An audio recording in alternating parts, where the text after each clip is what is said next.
Amen. Praise the Lord. Hallelujah. We give the highest praise, glory, honor, and thanksgiving to our loving Savior, our dearest Jesus. Hallelujah. Yes, Praise the amen. Lord. And we give double honor to our beloved parents in the Lord. We remember and cherish their blessed preachings and teachings of our beloved Honorable Pastor Evangelist Wildy Estrada Almeda and our beloved Honorable Assistant Pastor Lina C. Almeda. I also give my greetings and respect to all the beloved Almeda children, the whole beloved Almeda family, all the beloved preachers, all the beloved brethren, and to those who are watching through live webcast, isang mapagpalang oras po sa pangalan natin pinakamamahal na Panginoong Jesus. Hallelujah. Unang-una po sa lahat, pinapasalamatan ko sa ating mahal na Panginoong Jesus ang pagpapala po na makapagpasalamat sa araw na ito, sa lahat po ng kabutihan ng ating mahal na Panginoong Jesus, hindi lamang po sa akin, kundi sa buhay po ng aming buong pamilya. Akin pong pasalamatan ang maluwalhati po namin pagdating last Friday po ng madaling araw dito po sa dako ng Pilipinas mula po sa bansang Qatar. Bilang paghahanda po para sa nalalapit po na 50th Church Anniversary.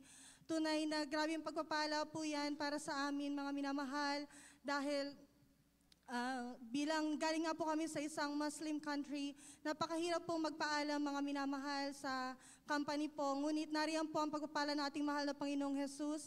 Hindi lamang po isang buwan ang pinagkaloob sa akin, kundi halos 2 buwan po na bakasyon. Yes, Hallelujah, amen. praise the Lord. Hallelujah. Nariyan din po ang kasabay po na pagpapala na talaga pong amin pong pinaproblema ang ticket po ng aking beloved twin sisters, mga minamahal, sapagkat hindi na po sila discounted, mga minamahal, because of their age po. Hallelujah.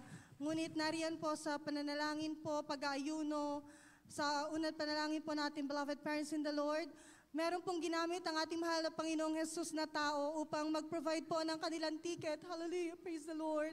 Nariyan po, hindi na po namin pinoblema, mga minamahal, ang amount po para ma-purchase po namin ang kanilang ticket pauwi dito sa ating bansa. Hallelujah. Napakabuti natin mahal na Panginoong Jesus. Para po sa mga hindi pa nakarinig ng aking patotoo, year 2013 po na unang pinakita ng ating mahal na Panginoong Jesus ang kanyang dakilang pag-ibig at kapangyarihan sa akin, mga minamahal. Ginamit niya po ang karamdaman ng aking beloved sister, isa po sa kambal. Nagkaroon po yan ng karamdaman na hindi po matukoy-tukoy ng ilang doktor na nagtingin sa kanya. During that time po, kami po ay nanlalamig sa paglilingkod sa ating mahal na Panginoong Jesus. Kaya po kung saan sa hospital ang aming pinuntahan, sinubukan na din po namin, mga minamahal, yung mga quack doctors or yung mga tinatawag po na albularyo. Ngunit wala pong kagalingan kaming nasumpungan until one day po, meron pong espesyalista sa bata ang nag-confirm na ang tinataglay po ang karamdaman ng aking mahal na kapatid ay Kawasaki disease. It was a rare disease po, mga minamahal, na 1 sa 1 milyong bata lamang po ang tinatamaan. At ang pinupuntirya po nito ay puso, mga minamahal. During that time po, talagang grabe po ang struggle namin financially, mga minamahal. Tinanggihan po kami ng hospital sapagkat wala po kaming maibigay na pan-deposit na kanilang hinihingi. The time po na we're losing hope, mga minamahal, ang aking pong mahal na kapatid hindi na kayang maimulat ang mga mata, hindi na rin po nakakapag-intake ng kahit anong uri ng pagkain. Ultimo gatas, mga minamahal, hindi na po tinatanggap ng kanyang katawan. Wala po siyang ibang ginagawa kundi ang umiyak. Nariyan po ang paglapit po ng ating mahal na Panginoong Jesus. Siya mismo po ang lumapit sa amin, mga minamahal. Sa pamamagitan po ng banal na gawain na ito, nagkaroon po ng maliit na Bible study sa aming lugar sa Valenzuela, kung saan doon ako tumakbo, mga minamahal. Hindi po ako nagdalawang isip sapagkat maliit pa lamang po ako, naririnig ko na sa banal na gawain na ito, ang Diyos na pinaglilingkuran, kayang magpagaling ng kahit anong uri ng karamdaman. Yes, amen. Nagbibigay ng solusyon sa kahit anong uri ng problema. Hallelujah, praise the Lord. Kaya po, nagbigay po ako ng aking 100% faith sa ating mahal na Panginoong Jesus. Turo po na ating beloved parents in the Lord. Isinulat ko lamang po sa kapirasong papel ang pangalan ng aking mahal na kapatid. At yan po ay pinag-pray po ng mga beloved workers, preachers, through the leading prayers po ng ating beloved pastor, Wildy Estrada Almeda. Nariyan, after that Bible study, my sister po that was in critical condition regained her strength, mga minamahal. Hallelujah. Yes, amen. Na kahit mga doktor po ay nagtataka kung paanong sa isang iglap po ay bigla po siyang naglaro sa kanyang hospital bed na parang nagdahilan lamang po siya. Hallelujah. At until this day, mga minamahal, she was already 12 years old. She and her twin sister po were already being used by our loving God as children's choir po, mga minamahal. Hallelujah. Never na po namin siyang ibinalik sa hospital for her monthly to the echo, mga minamahal, due to that rare disease po. Hallelujah. She was fully healed by our loving God. Hallelujah. Praise the Lord. Yes, amen. Amen. Praise the Lord. Pinapasalamatan ko rin po sa ating mahal na Panginoong Jesus ang kanyang pag-iingat. Year 2021 po, I was involved in a car accident sa bansa po ng Qatar. Right in front po of my workplace. Pababa po ako ng aking service, mga minamahal, nang may bigla pong umatras na sasakyan at naipit po ako, mga minamahal, sa gitna ng dalawang sasakyan na yan. Ngunit sa akin pong pag-rebuke, mga minamahal, bigla na lamang po ako napunta sa gilid. Ramdam ko po ang pagbangga sa akin, mga minamahal. Pero pagmulat po ng aking mata, nariyan po na nasa gilid na po ako, mga minamahal. Hallelujah. Though naramdaman ko po ang grabing sakit ng aking tagiliran at sinugod po agad ako sa emergency, mga minamahal.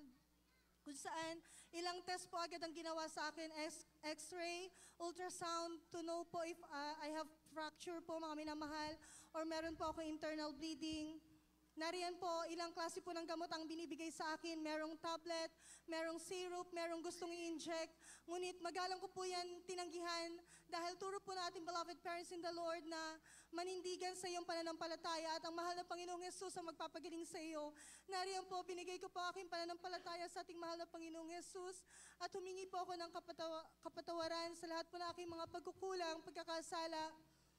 Lumabas po ako ng hospital, pumirma po ako ng waiver na nagsasaad po na wala pong sagutin ng hospital kung ano man po ang mangyari sa akin dahil tinanggihan ko nga po lahat ng procedure po na gusto nilang gawin.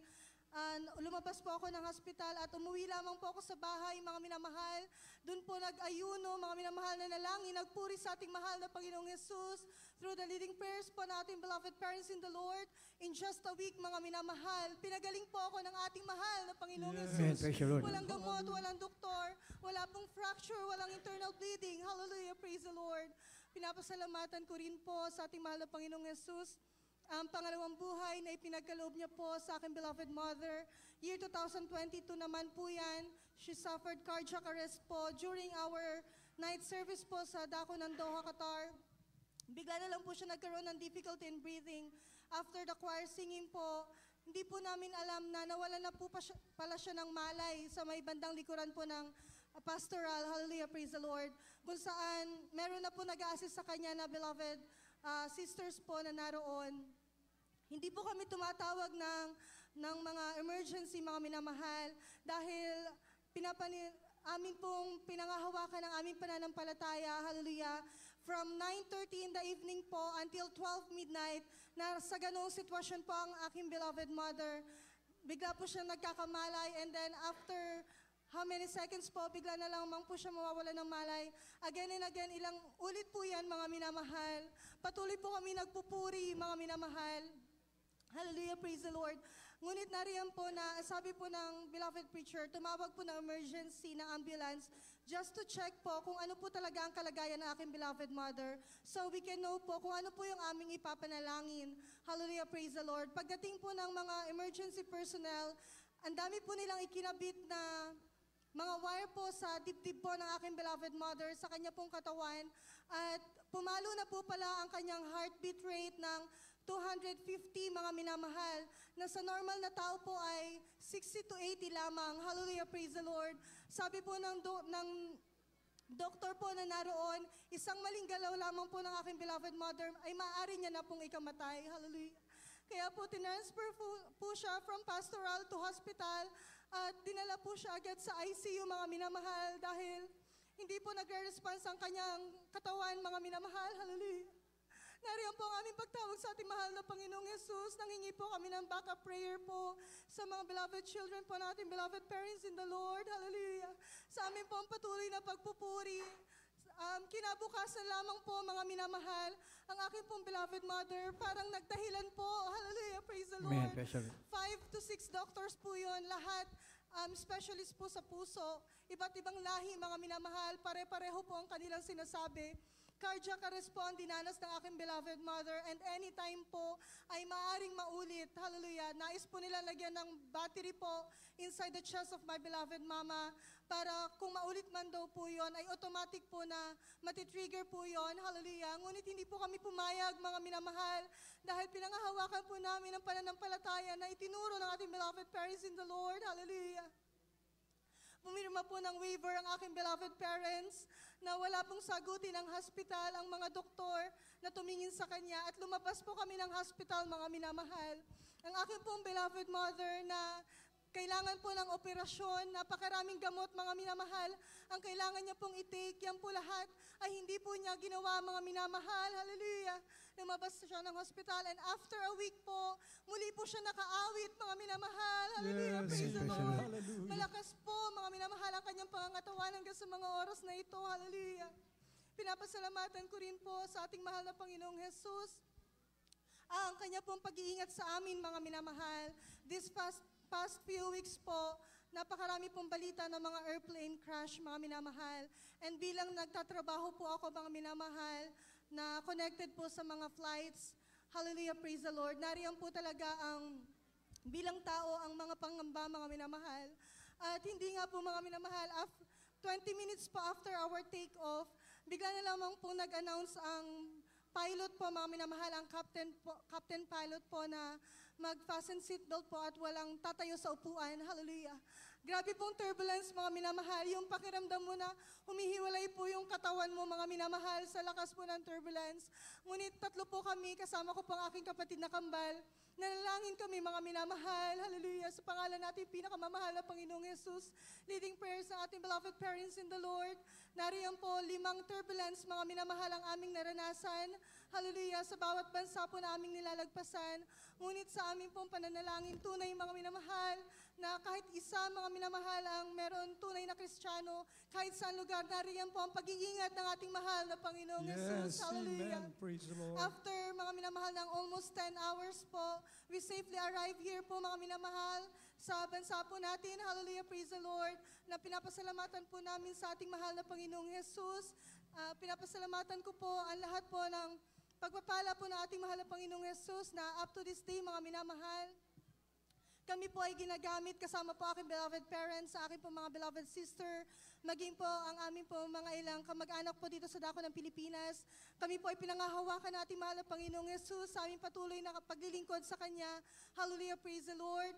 Pinapasalamatan ko po ang lahat ng pagpapala ng ating mahal na Panginoong Jesus, physical, material, financial, lalo't higit po ang spiritual blessings. Hallelujah, praise the Lord. Ang lahat po ng kapurihan, pagdadakila, pasasalamat ay para sa ating pinakamamahal na Panginoong